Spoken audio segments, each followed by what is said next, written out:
sir. Magandang gabi. Ano pong pangalan? Rene, sir. Si?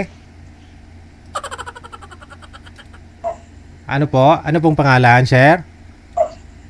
Rene, sir. Rene Benavides, sir. Okay. Rene, sir. Okay. Si Rene mula sa may? Tarlac, sir.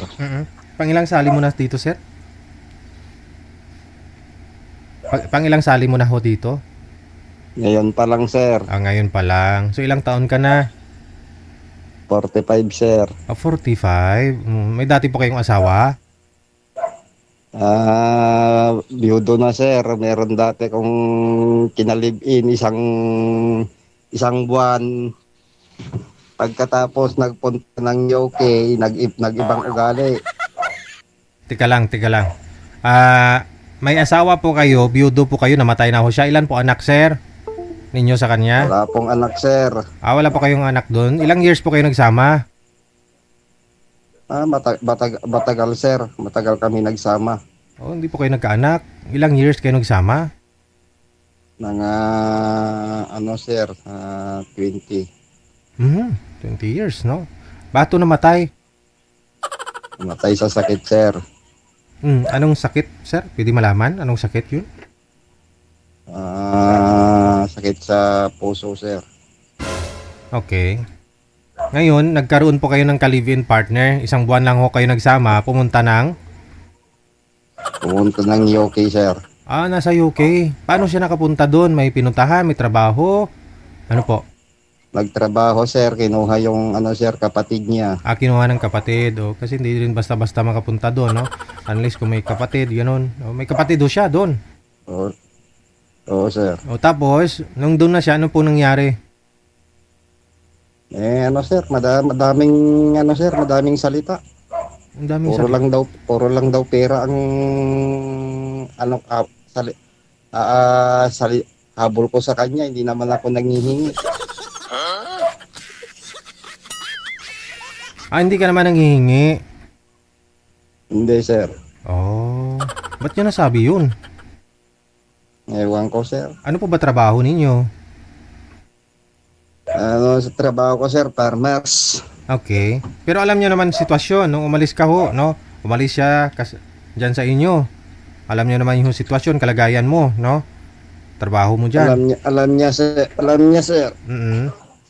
Oo. Hindi pa kayo kita eh. Magpakita po kayo ng maayos. Madilim ka. Madilim, sir. Baka nanonood po siya ngayon. Ano masasabi mo sa kanya? Sir? Baka nanonood po siya ngayon. Ano masabi mo sa kanya? Hindi po nanonood yun. Hindi po nanonood yun, sir. Dahil yun, vlogger, sir. Malay mo, baka ganun talaga. Minsan napapadaan po yan dun. O may nagsabi sa kanya na, uy, di ba ex mo?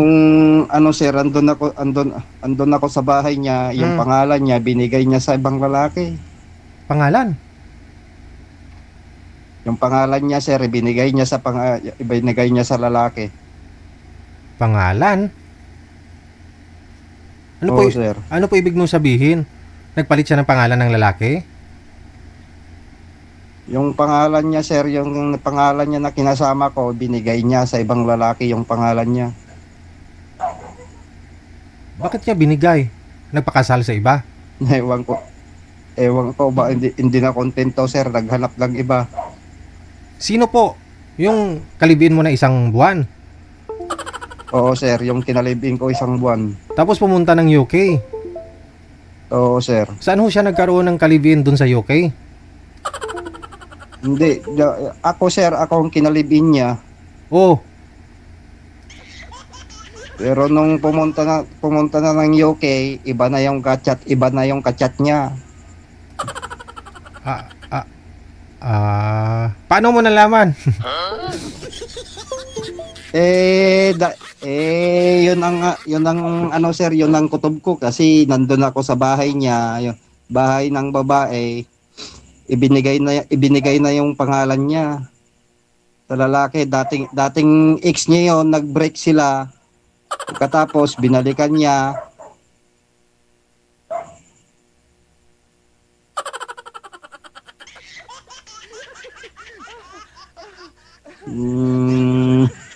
Marami ano sir, maraming salita.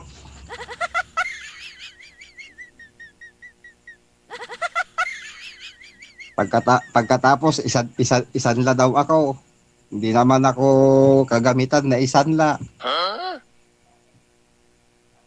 Pangiinsulto yun sa sinabi. Taga saan po ba siya? Taga Isabela sir, Santiago. Ikaw ho, nasa Dito po sa Tarlac sir. Tarlac, okay. Ikaw po ba yung naghatid sa kanya sa airport? Hindi sir, yung ano sir, yung manugang niya sir. Ikaw yung ano, ikaw yung ka-live-in partner. Ba't manugang? Sana hinatid mo. Sana hinatid mo, sir. Ikaw yung ka-live-in eh.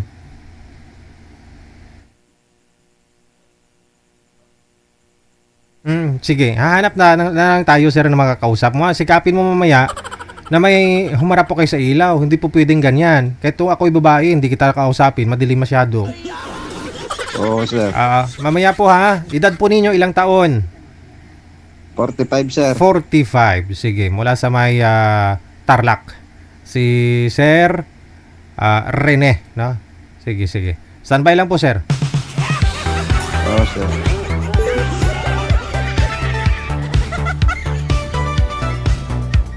Nahilo ako.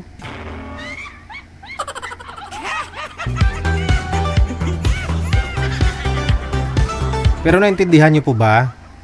Share nyo na lang, oh. Hindi ko mag-gets